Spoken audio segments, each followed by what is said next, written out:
Welcome back to another episode of Running the Wasatch 100 course preview edition number 2. We're coming to you live, and by we I mean me and Mark Robbins from Brighton Ski Resort. This will be the Brighton aid station. It's locked, unfortunately. There's no grill, no food, but we're going to be running Brighton to the finish. Probably a little different version, but not much, and give you a course preview of what to expect on this. Mark, can you give us some thoughts on Brighton, your experience, tips, tricks? Yeah. Brighton is affectionately known as the morgue, and it's because it'll look like a morgue on race day. For most of us, we'll be going through the night, we'll be early morning hours and really tired, 69 miles in, ready to be done. And my strategy here at Brighton has been to crew outside and then hurry and dip inside to check in and get some food and use a flushable toilet, and then get out as soon as I can. I know a lot of people that won't even go in there at all. So know that that's a danger zone because you're going to be cold coming through the night. And then you can go in there and it's nice and warm and there's food and beds, but it sucks you in. It does. It sucks you in. I've been in there far too long, a time or two. So the key is crew outside, in and out of Brighton. Yeah. But you do want to take your time and get put back together for the last 50K. All right, so you're coming out of Brighton. You've got a nice climb all the way up to Catherine Pass, Point Supreme. And doing it on fresh legs isn't super bad, but coming out of Brighton, 69 miles on your legs, it's always it'll suck your soul out of you, right, Mark? It does. And there's always this little feeling of like, do I go back to my crew or do I keep going on the course? Like, especially in this first mile out of Brighton. And trick is to just keep going out of Brighton. So once you get over the pass, Catherine's Pass, the best way to get picked back up is at the finish line. So if you can make it to Catherine's 9 times out of 10, all right, 8 times out of 10, you're going to be golden. Also keep in mind that once you get to Catherine Pass, there's only a few thousand feet of elevation gain. I can't remember exactly, but most of the gain of the race is over. So you've got a lot of downhill. You've got some rollers and a couple of climbs, but nothing like you've gone through already. We're going to show you one in particular that is not a roller. You'll get to see that soon. More thoughts about the Brighton aid station as we climb up to Catherine Pass. We talked about having a place where you reset. I like to have a drop bag there with poles, some extra shoes, some warmer clothing. Give yourself some options. I mean, you're 69 miles in, you're going through the night. I can't tell you how many times I've gotten to Brighton and needed something in my drop bag that I've never used before. So think of the things you might need. I always have an extra pair of shoes because this next section is pretty rocky. There's a lot of steep descents. If you've got blisters or your toes aren't doing well, think about that. Also, I like to have a little bit extra room in my shoes for this section if possible, just because of those descents. So anyway, this is a place I'll have poles, extra shoes, just any piece of gear that you think you might need. Yeah, one small thing at Brighton, but I don't think that's small, is they typically have toothbrushes and toothpaste in the bathroom there. And I'm telling you, a fresh mouth at 70 miles in, it like legit is a game changer for me. Might not be for you, but I personally recommend Going in for a toothbrush. Just below Lake Mary, about 1.1 miles in. And the trail is really rocky here. It's wet. Those rocks we just went over were wet. So you'll have to take care through here. Just make sure you've got your footing, because with these rocks being wet, it's a little bit precarious. Right, beautiful Lake Mary. Trail kind of starts to turn to the left, and Catherine Pass is just ahead of us, right up here. So you've got this climb still to go once you hit Lake Mary. Okay, Lake Martha, we are 1.5 miles in. We got to still head up to Catherine Pass up over here. We are 822 feet of vert so far and 1.5 miles out of Brighton. Mark, what are your thoughts?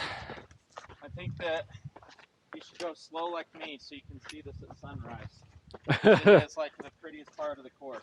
Yeah, unfortunately, most of us will see this rugged, beautiful part of the course at night. So, but if you're fortunate enough or unfortunate enough, however you want to look at it, to see it in the day, you'll love the views. Got wildflowers, and look how green. Any of the locals know how unusually green it is for this time of the year.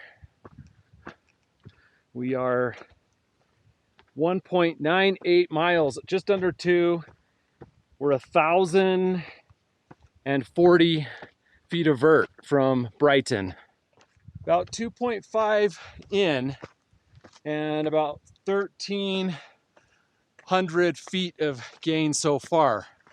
And now we're hitting probably the steepest section right before you get to the pass. This is a mine screw. You will definitely be feeling it here, but just know you're almost to the top of the climb. We just hit Catherine Pass, 1,400 feet of vertical gain, and there's Lake Catherine below. We started out from Brighton way down there, and now we will go right up here, up past the beach and to Point Supreme. Just remember too, after you get to Catherine's Pass, it's almost like a little mental win to get to the actual pass, but you still have some climbing to do, and in my opinion this is like still part of the steepest part, so just continue to 1 foot in front of the other. And but you're almost there. You're almost there, but I've got there before and then been discouraged about this, and you shouldn't be. It's just a few more steps up. Here's the beach. So every once in a while there'll be a party up here. Folks playing music, enjoying a fine beverage, every once in a while rolling a fatty. I've seen that. I've seen a lot of jovial, good times up here at the beach, and it always tickles my heart. This is one of the iconic spots of the course. It is the Point Supreme Great Western Trail sign, which you are supposed to kiss. There's a rumor that back in the 90s, Phil Lowry got mono from kissing the sign. My question is, to tongue or not to tongue? Mark? I think that depends on how your race is going. If it's going really good, just a quick peck on the way by.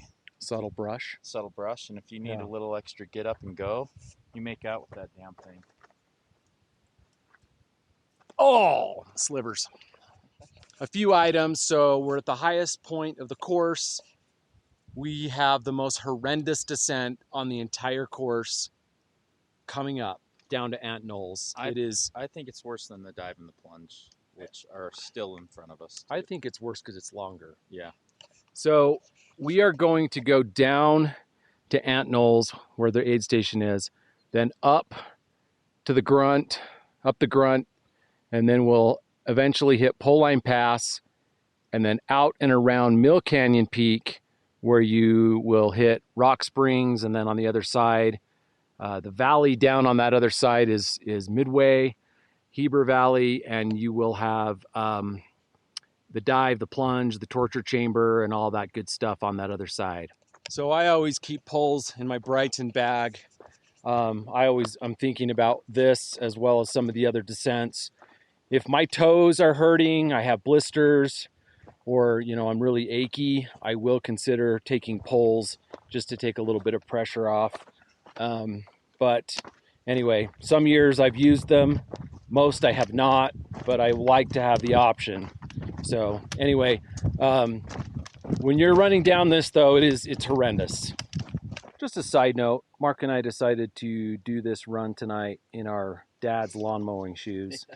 We both borrowed them from our dads out of the garages, and so anyway, it's been a treat so far. You won't have to deal with that on race day, hopefully. I've only seen this section once in the light, and actually I've done it on some training runs. It's never been this beautiful before. These wildflowers today have just been a treat.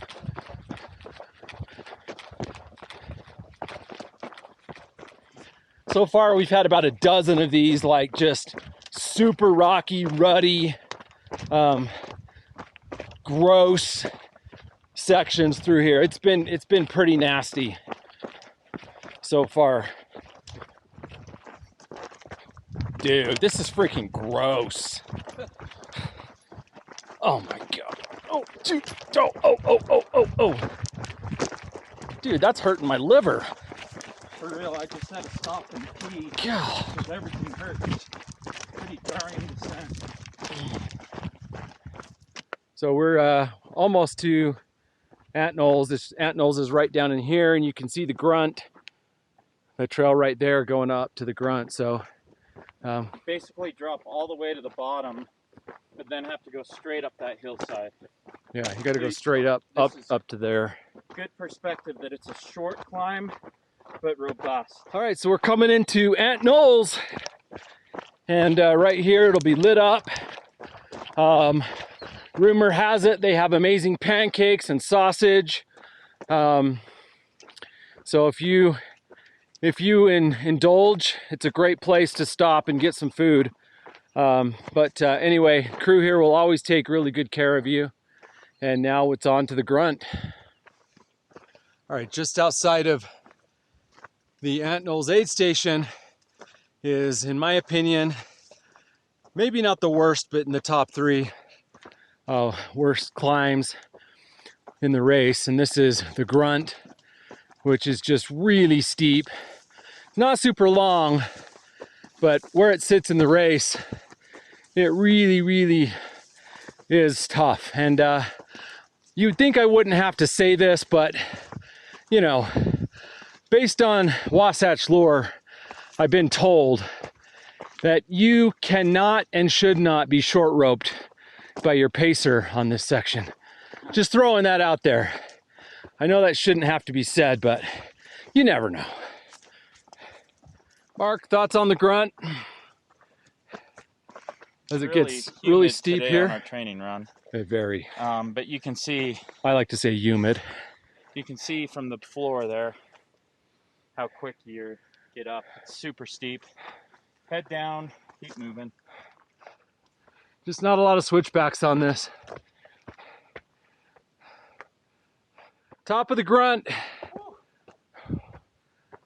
That thing is nasty. And so hard, but it only took us 12 minutes and we were not fast. I purposefully slowed way down. So when you're coming up it will feel really depleting, but no, it's about 12 to 20 minutes of it, or 8 to 20 minutes of it, depending on how fast you are. And then it's a pretty quick, from here to Pole Line Pass is pretty fast. It's only a couple miles. Yeah, once you make this climb, then a lot of it's runnable. And there's down below is the Heber Valley, and that's where you're going to finish. We're at mile 5.8, about 2100 vert. You come to this junction here. And as the great Quentin Barney says, they'll have it marked really well, but it's the right trail. And the way QB puts it is it's the only place on the entire Wasatch course that the course takes the easier route. So you don't have to go up, you just go down. So this is the easy right, as QB calls it. We're 6.2 miles away from Brighton, and we are between Knolls and Poleline Pass. So to give you some perspective, Poleline Pass is over here, and then you've got Mill Canyon Peak, which the trail goes around to the backside of that, where Rock Springs aid station is going to be. And in the distance is Mount Timpanogos. So on race day, if you are here in the dark, you're going to see headlamps probably going up Mount Timpanogos. All right, so you're now officially in the back quarter of the race. And if you run smart and conserve, if you have legs, now's the time to use them. Like this section is very runnable, and if you can, run it like you mean it. Bullets in the chamber, lead in the pencil, Unload the pistol. release. There is a lot of runnable section between Knolls and Poleline Pass. So make sure you're moving. Whee! Whee! Just came out of the trees into this meadow, and we are 7.8 miles from Brighton. Every time I come through here, I always think, oh, is this Poleline? But it's close. It's coming through another grouping of trees, and you'll come out to Poleline Pass. All right, now we are coming into Poleline Pass. You will have a drop bag here. Your two drop bags on this section will be Poleline Pass and Statton. So this is a good spot to have some extra clothing, things that you may, at the very least, you might want to take things off and dump it here. So my advice about this aid station is you have Rock Springs in between here, but that's really more of a water drop. So I think it's 11 miles from here to Pot Hollow.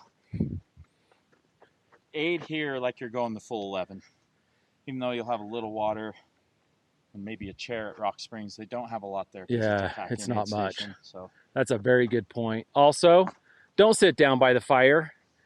I did that one year. 90 minutes later, well, I flushed my Wasatch down the toilet, right? So anyway. Meaning you still finished, but later than you wanted to. Exactly, buddy. Yeah. But here it is. I've never seen it with mud and puddles. So.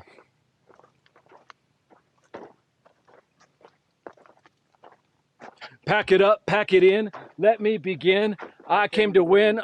That's a sin. So we're at Baker Pass, not quite a mile out from Poleline Pass. So at the race, you are going to go right, and you have not quite 11 miles all the way to Pot Hollow. You're going to have a lot of rollers to Rock Spring, and I think it's about 4 miles, a little over 4 miles from Poleline Pass. At Rock Spring, you have a minimal aid station, and then you're going to have the dive, the plunge, Irv's torture chamber, and then so familiarize yourself with that, and then we'll pick it right back up after Irv's torture chamber. We are at mile 83 and a half. We're coming here to this junction where we will go right down to Pot Hollow.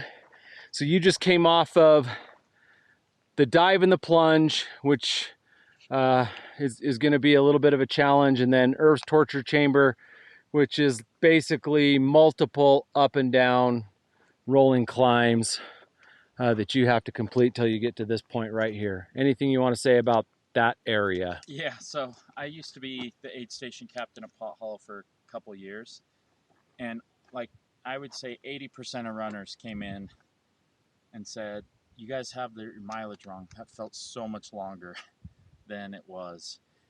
So just know it feels long, but the mileage is what it is, and have some fun with it.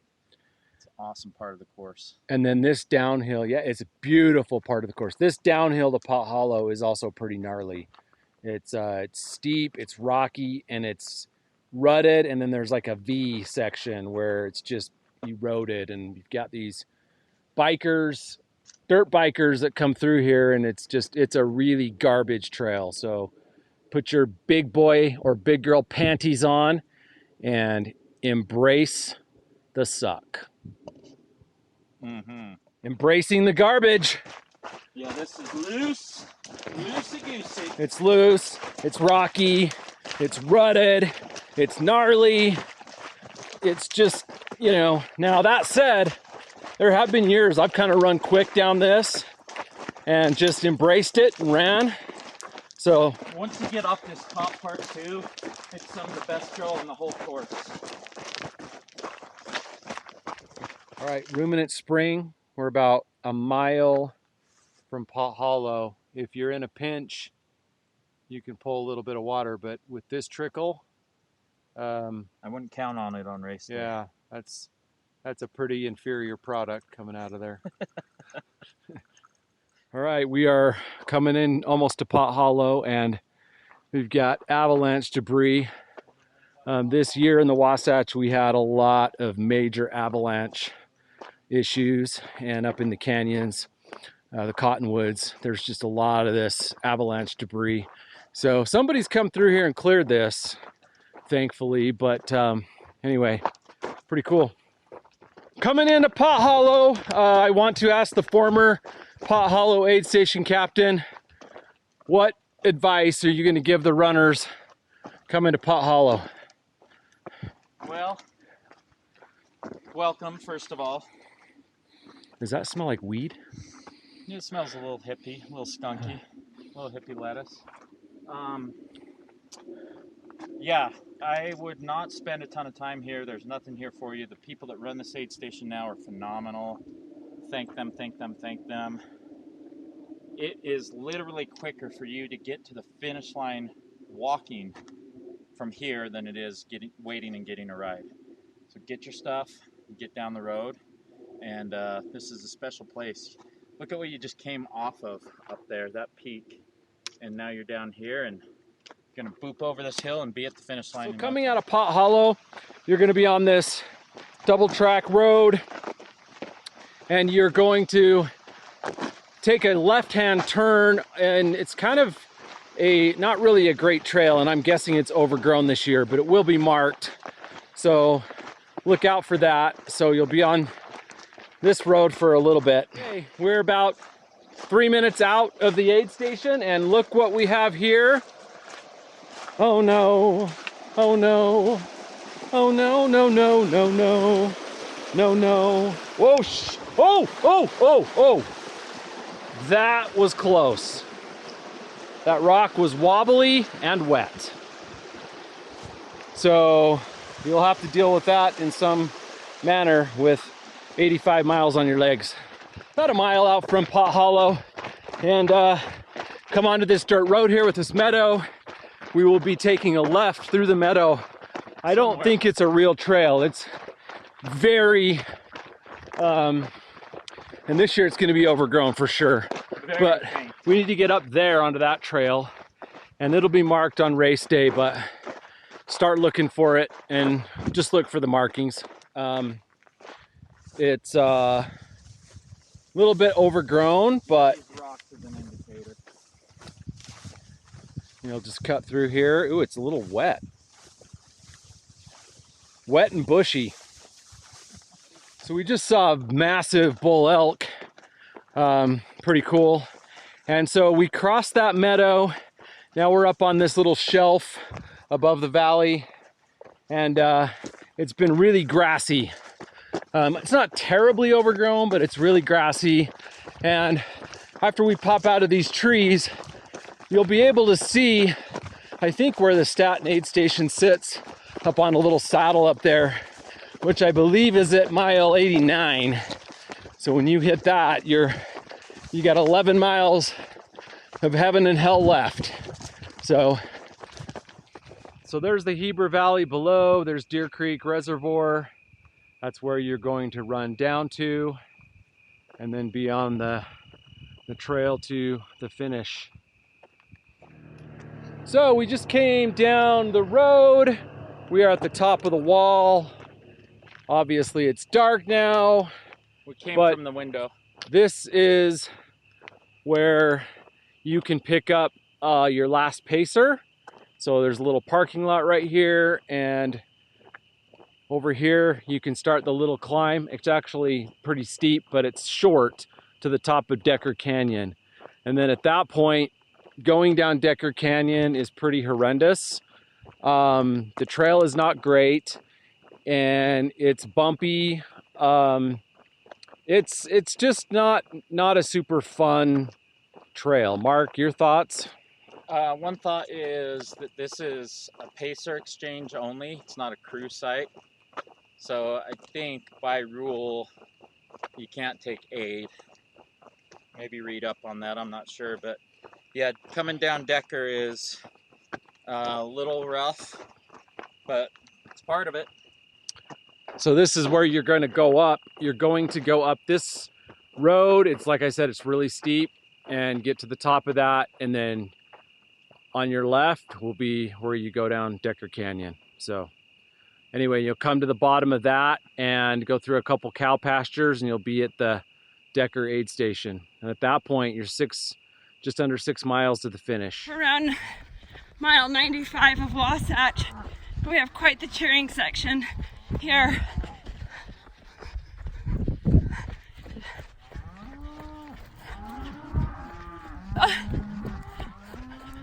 Oh my goodness.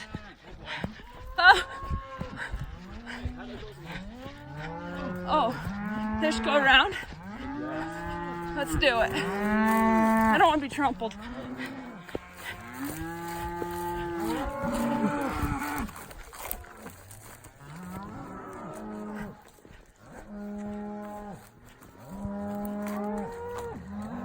Okay, so after Decker Canyon, you're going to come to the Decker aid station, and then 5.6 or ish miles on the Deer Creek Trail next to the reservoir. If you're running fast, it'll be in the dark. If you are not, it's going to be hotter than hot bills. And then you're going to come off of that onto this road, not quite a mile on the road, and you'll hear everybody cheering. And here you come to the finish of the Wasatch 100. We apologize for the lack of light, but I hope you can feel the adrenaline that I'm feeling right now as the crowd starts to go wild. It starts to swell, and Scott, I think they moved it to just the other side of this. All right. Dun dun da da da da da da da da da da da da da da da da da dun dun dun dun dun da da da. This doesn't look like it, but Mark is assuring me this is it. So anyway, here you are. You're finished. You're done. Go crack a cold one. Shake John Grobin's hand. You made it.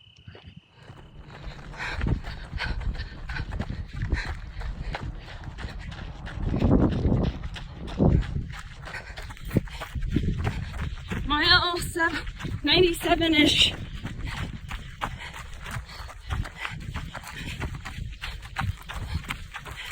He's killing it.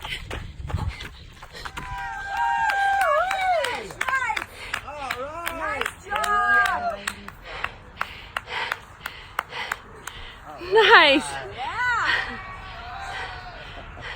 Good job. Congratulations. How many? What was my time? Is that number 8, Scott? You were at 26.